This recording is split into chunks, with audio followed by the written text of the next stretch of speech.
learn about the birds and the bees. Well, not really the birds, but the bees and the ants and how they broke the game.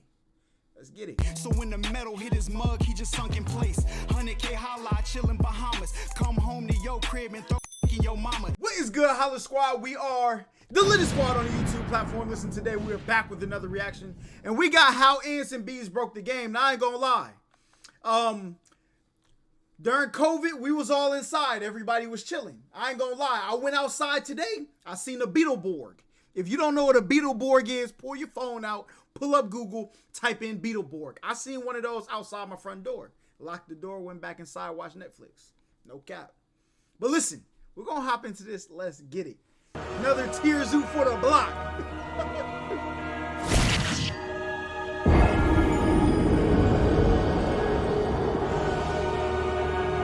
Who was here that stream when that hornet flew into my room, bruh? If somebody got that clip, I need it. Let's get it. Insects are one of the most overpowered factions in the game. Facts. With their incredible selection of powerful abilities, it's no surprise they've been the dominant force in the meta in basically every biome in the game. However, there is one subset of insects that really pushes the limits of what I think constitutes fair play in the game of life.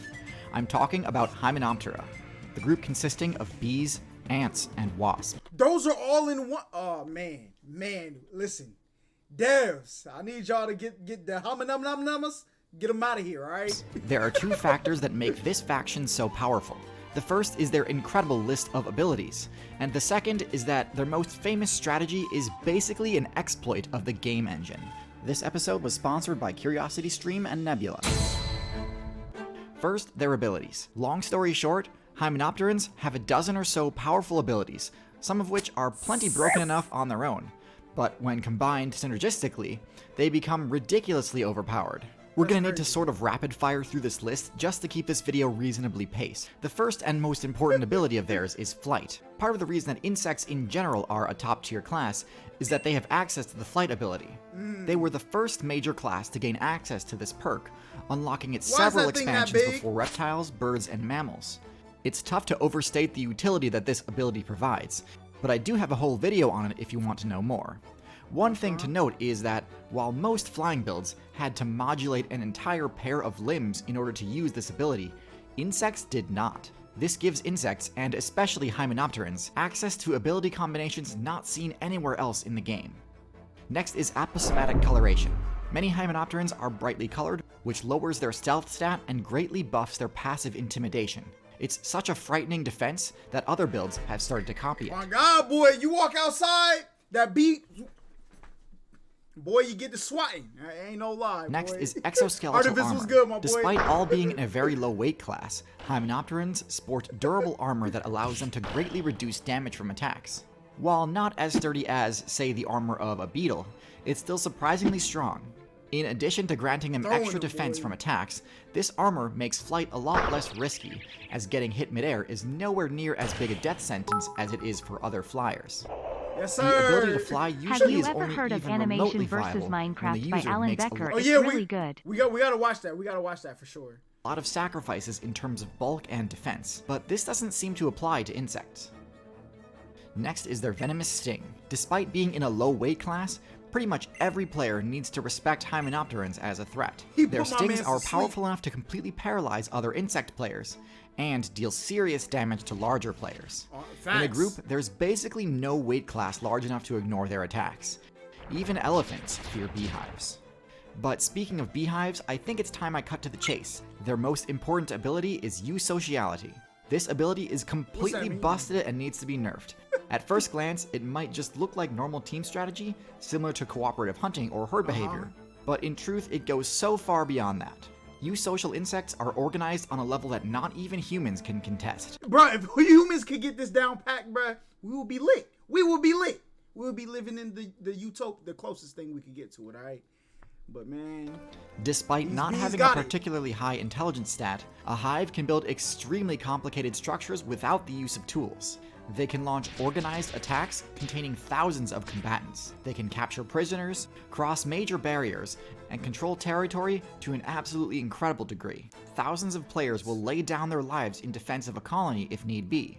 So you may be asking yourself, why does this work? Why is it that in a meta dictated almost entirely by survival of the fittest, would so many players act altruistically, donating all of their foraging efforts, spending time guarding respawn points, and even sacrificing themselves in combat?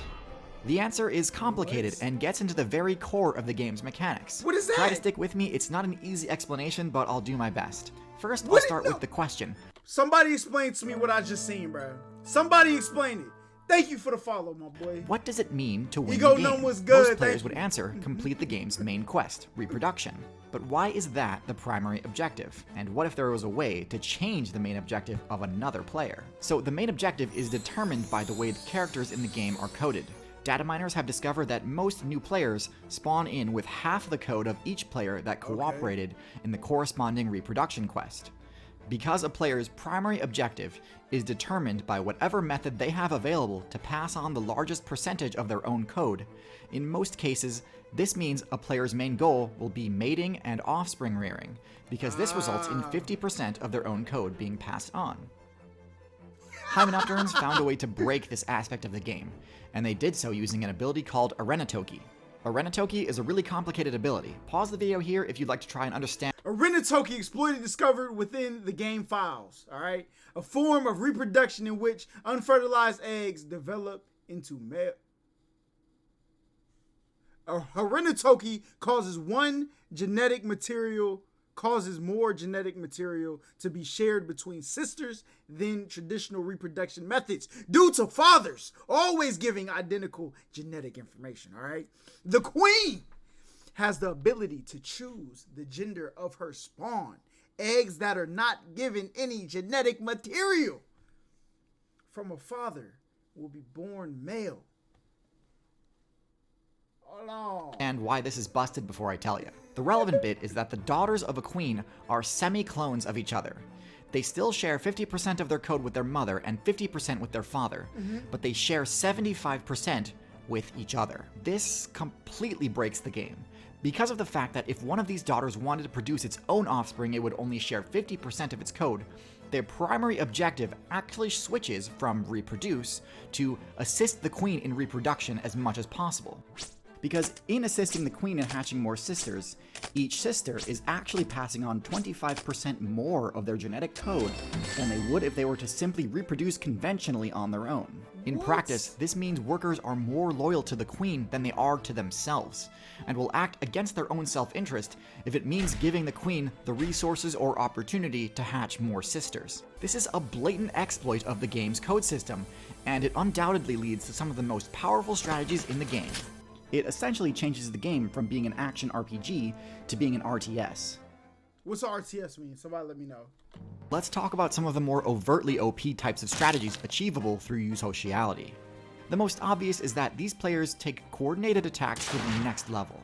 They can take down players of radically larger sizes than themselves. Even among the largest players in the game, there is very little that can withstand a full-on assault by an entire colony. Coordination also lends itself to the possibility of hyperspecial. You know what? I was like, hey, listen, we need to stop with the cell phone towers. They killing the bees. Listen, we're 7G at, all right? These bees gotta go, all right? They getting a little bit too strong.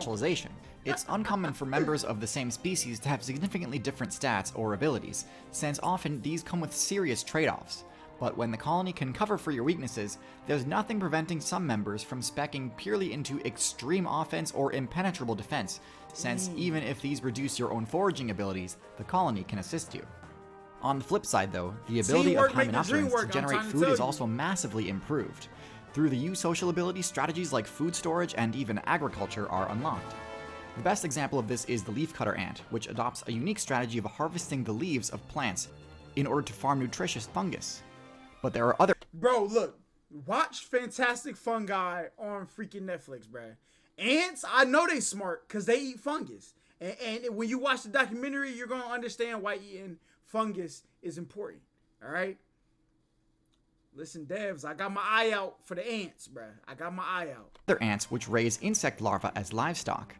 Other Hymenopterans store food in the form of honey, an XP-dense treasure so valuable that it's one of the few reasons another player may attempt an attack on a bee's nest. Yoink. These strategies all ensure highly stable sources of food, means real-time which mitigates strategy? the risk Okay. of a mass wipe Appreciate in the you. event of famine, which is normally the main downside of sharing food. They're the reason colonies can endure winters where foraging is effectively halted. It's a really broken ability. One of the most impressive things these players can accomplish is their structures. Between the organization seen in beehives to the sheer massive size of a leafcutter ant colony, Look these at that, bases bro. put most other constructed That's nests nuts. to shame and protect those inside from basically any attack. You social insects are a fascinating faction of the player base. However, there is another equally fascinating faction of Hymenopterans, a faction whose strategy is so disturbingly brutal that I'm not comfortable risking having my video age restricted on YouTube by showing it. What? See, I've made a whole companion video to this one all about parasitoid wasps. Yeah, wasps, those gotta go, bruh. I done got too many wasp stings in my life. Wasps which do crazy things like mind control and mummification of their enemies. But if you want to see it, you'll need Mind control. to Bro. check out this video's sponsor, Nebula, downloading it today. If there was one thing that was gonna get me to download Nebula, is to figure out what these wasps is doing. All right. Now look, I stopped fighting these bugs. All right, because I don't know what happens. You kill one, 10 of them pop up. I'm gonna open my window and I'm gonna give you about 3 minutes to leave before, you know what I'm saying, I start swinging the broom around. But you got 3 minutes. That's it. Nebula is a place where YouTubers like myself upload things like bonus content, ad-free videos, and exclusive originals. It's owned and operated by creators for creators, and is a place where we don't have to fear restrictive policies like demonetization or age restriction.